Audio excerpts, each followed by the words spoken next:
എല്ലാവർക്കും നമസ്കാരം. ഇന്ന് നമ്മൾ വന്നിരിക്കുന്ന ഒരു കേക്കിൻ്റെ റെസിപ്പി ആയിട്ടാണ്. നമ്മുടെ എല്ലാവരുടെയും വീട്ടിലുണ്ടാകുന്ന ചക്ക വെച്ചിട്ടാണ് നമ്മളിന്ന് കേക്ക് ഉണ്ടാക്കുന്നത്. പഴുത്ത ചക്കയാണ്, നല്ല ടേസ്റ്റിയാണ്. ചക്കയുടെ മണവും ഒക്കെ ആയിട്ട് നല്ല സോഫ്റ്റ് ആയിട്ടുള്ളൊരു ടീ കേക്കാണ്. അപ്പോൾ അധികം താമസിയാതെ ഇത് എങ്ങനെയാണ് ഉണ്ടാക്കുന്നത് നോക്കാം. അപ്പോൾ അതിന് വേണ്ടിയിട്ട് നമ്മൾ 1 കപ്പ് മൈദ അല്ലാന്നുണ്ടെങ്കിൽ ഗോതമ്പ് പൊടി ഏത് വേണമെങ്കിലും നിങ്ങൾക്ക് എടുക്കാവുന്നതാണ്. ഇനി ഇതിലേക്ക് 1 ടീസ്പൂൺ ബേക്കിംഗ് പൗഡർ ചേർത്ത് കൊടുക്കുന്നുണ്ട്. ഒരു 1/8 ടീസ്പൂൺ ബേക്കിംഗ് സോഡ, അതുപോലെ തന്നെ ടേസ്റ്റ് ബാലൻസ് ചെയ്യാനായിട്ട് ഒരു 1/8 ടീസ്പൂൺ ഉപ്പും കൂടെ ചേർത്തിട്ട് നന്നായിട്ട് ഇതൊന്ന് അരിച്ചെടുക്കാം. ഒരു 2-3 തവണ അരിക്കുകയാണെന്നുണ്ടെങ്കിൽ നല്ലതാണ്. ഞാനിവിടെ 1 തവണയാണ് അരിച്ചെടുക്കുന്നത്. അതിനുശേഷം ഒരു ഫോർക്കോ അല്ലാന്നുണ്ടെങ്കിൽ ഒരു വിസ്കോ വെച്ചിട്ട് നന്നായിട്ടൊന്ന് മിക്സ് ചെയ്ത് കൊടുക്കാം. ഇപ്പോൾ നിങ്ങളുടെയൊക്കെ സ്ഥലത്ത് ചക്കയുടെ സീസണാണോ, ചക്കയൊക്കെ എല്ലാവരുടെയും വീട്ടിലുണ്ടോ എന്നുള്ളത് കമൻറ്റ് ചെയ്യുക. നമ്മളിവിടെ ഒരു കടയിൽ നിന്നാണ് ചക്ക വാങ്ങിച്ചിട്ടുള്ളത്. നല്ല പഴുത്ത ചക്കയായിരുന്നു.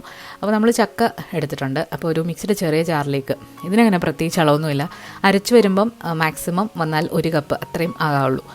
നമ്മൾ നന്നായിട്ട് അരച്ചെടുത്തിട്ടുണ്ട്. കുരു കളഞ്ഞിട്ടാണ് അരയ്ക്കേണ്ടത്. 1/4 കപ്പ് ചക്ക അരച്ചത് എടുത്തിട്ടുണ്ട്.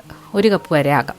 ഇനി ഒരു വലിയൊരു പാത്രത്തിൽ 2 റൂം ടെമ്പറേച്ചറിലുള്ള മുട്ട പൊട്ടിച്ചൊഴിച്ചിട്ടുണ്ട്. ഇതിലേക്ക് 1 ടീസ്പൂൺ വാനില എസൻസും കൂടെ ചേർത്തിട്ട് ഇനി ഇത് നന്നായിട്ടൊന്ന് ബീറ്റ് ചെയ്തെടുക്കാം. ബീറ്റർ തന്നെ വേണമെന്നില്ല, നിങ്ങൾക്കൊരു സ്പൂണായാലും മതി.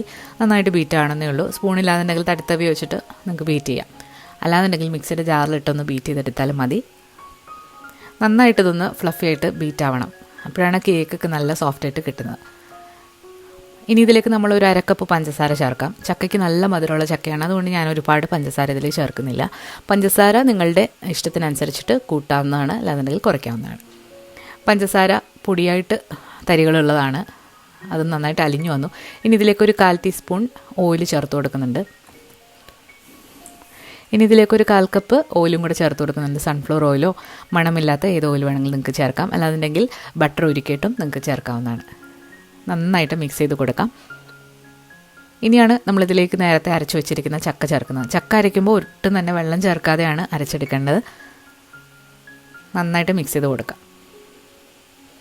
അപ്പോൾ എല്ലാം നന്നായിട്ട് മിക്സായി വന്നിട്ടുണ്ട്. ഇനി ഇതിലേക്ക് നമ്മൾ നേരത്തെ മിക്സ് ചെയ്ത് മാറ്റി വെച്ചിരിക്കുന്ന പൊടിയും കൂടെ ചേർത്തിട്ട് ഏറ്റവും കുറഞ്ഞ സ്പീഡിൽ ഒന്ന് ബ്ലെൻഡ് ചെയ്യാം. ഓവർ ബീറ്റ് ചെയ്യണ്ട. ജസ്റ്റ് ഒന്ന് മിക്സ് ആയതിന് ശേഷം ബീറ്റർ മാറ്റി വെച്ചിട്ട് നമുക്ക് കൈ വെച്ചിട്ട് തന്നെ നന്നായിട്ടൊന്ന് മിക്സ് ചെയ്തെടുക്കാം. ഇതേ സമയം നമ്മൾ ഏത് പാത്രത്തിലാണോ ബേക്ക് ചെയ്യുന്നത് അത് പ്രീ ഹീറ്റ് ചെയ്യാനായിട്ട് വെച്ചിട്ടുണ്ട്. നമ്മളിന്ന് ഓവനിലാണ് ബേക്ക് ചെയ്യുന്നത്. അപ്പോൾ ഓവൻ പ്രീ ഹീറ്റ് ചെയ്യാനായിട്ട് വെച്ചിട്ടുണ്ട്. ഒരു 8 ഇഞ്ചിൻ്റെ റൗണ്ട് ടിന്നിലേക്ക് ഈ ബാറ്റർ ഒഴിച്ചു കൊടുക്കാം. ഇതിലേക്ക് നിങ്ങൾക്ക് വേണമെന്നുണ്ടെങ്കിൽ കാഷ്യൂ നട്ട്സോ റൈസിൻസോ ഒക്കെ നിങ്ങൾക്ക് ഇഷ്ടമുണ്ടെങ്കിൽ ചേർക്കാവുന്നതാണ്. ഞാനിവിടെ ബേക്ക് ചെയ്യുന്നത് 170 ഡിഗ്രി സെൽഷ്യസിലാണ്. അപ്പോൾ 170 ഡിഗ്രി സെൽഷ്യസിൽ ഓവൻ ഒരു 15 മിനിറ്റ് പ്രീ ഹീറ്റ് ചെയ്യാൻ വെച്ചിട്ടുണ്ട്. എയർ ബബിൾസൊക്കെ കളഞ്ഞതിന് ശേഷം നമുക്കിതൊന്ന് ബേക്ക് ചെയ്യാം. അപ്പോൾ ഞാനിവിടെ മൊത്തത്തിൽ എടുത്തിരിക്കുന്ന സമയം ഒരു 40 മിനിറ്റ്സ് ആണ് 170 ഡിഗ്രി സെൽഷ്യസിൽ. അപ്പോൾ അത് ഏറ്റവും താഴത്തെ റാക്കിലാണ് വെച്ച് കൊടുത്തിട്ടുള്ളത്. അപ്പോൾ 40 മിനിറ്റ്സ് കഴിഞ്ഞപ്പോഴത്തേക്ക് ഇത് ബേക്കായി വന്നിട്ടുണ്ട്. ഇതൊരു ടീ കേക്ക് ആയതുകൊണ്ട് തന്നെ ഇത് കുറച്ച് വിള്ളലൊക്കെ വീണമെന്ന് പറഞ്ഞ് കുഴപ്പമൊന്നുമില്ല. അപ്പോൾ നമുക്കൊരു സ്ക്യൂവർ ഇൻസേർട്ട് ചെയ്ത് നോക്കുമ്പോൾ നല്ല ക്ലീനായിട്ട് വന്നിട്ടുണ്ട്. അപ്പോൾ ഇത് ഒരു 5 മിനിറ്റ് കഴിഞ്ഞതിന് ശേഷം നമ്മളൊരു കൂളിംഗ് റാക്കിലേക്ക് മാറ്റുകയാണ്. നന്നായിട്ട് തണുത്തതിന് ശേഷം ഇഷ്ടമുള്ള ഷേപ്പിൽ നമുക്കിത് കട്ട് ചെയ്തിട്ട് എടുക്കാവുന്നതാണ്. അപ്പോൾ നമ്മളെപ്പോഴും കേക്ക് ഉണ്ടാക്കുമ്പം കേക്ക് ഉണ്ടാക്കി അപ്പം തന്നെ ടേസ്റ്റ് ചെയ്യുകയാണെന്നുണ്ടെങ്കിൽ ഒരു ബേക്കിംഗ് സോഡയുടെയൊക്കെ ഒരു കുത്തൽ ചുവ വരും. അതുകൊണ്ട് നമ്മളെപ്പോഴും കേക്ക് ഉണ്ടാക്കിയിട്ട് അടുത്ത ദിവസം ടേസ്റ്റ് ചെയ്യുമ്പോഴാണ് കറക്റ്റ് ടേസ്റ്റ് കിട്ടുന്നത്. ഇരിക്കുന്നതോറും ഈ കേക്കിൻ്റെ ടേസ്റ്റ് കൂടുന്നൊരു കേക്കാണ്.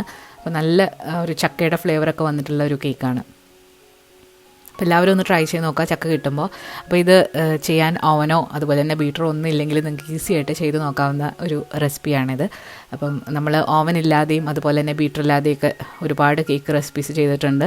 അപ്പോൾ അതൊക്കെ ലിങ്ക് ഞാൻ ഡിസ്ക്രിപ്ഷൻ ബോക്സിൽ കൊടുക്കാം. അതുപോലെ ബേക്കിംഗ് പൗഡറും ബേക്കിംഗ് സോഡയും ഇല്ലാതെ പെർഫെക്റ്റായിട്ട് നല്ല സ്പോഞ്ചായിട്ടുള്ള കേക്ക് ഉണ്ടാക്കുന്നതിൻ്റെ റെസിപ്പിയും നമ്മളതിന് മുൻപ് അപ്ലോഡ് ചെയ്തിട്ടുണ്ട്.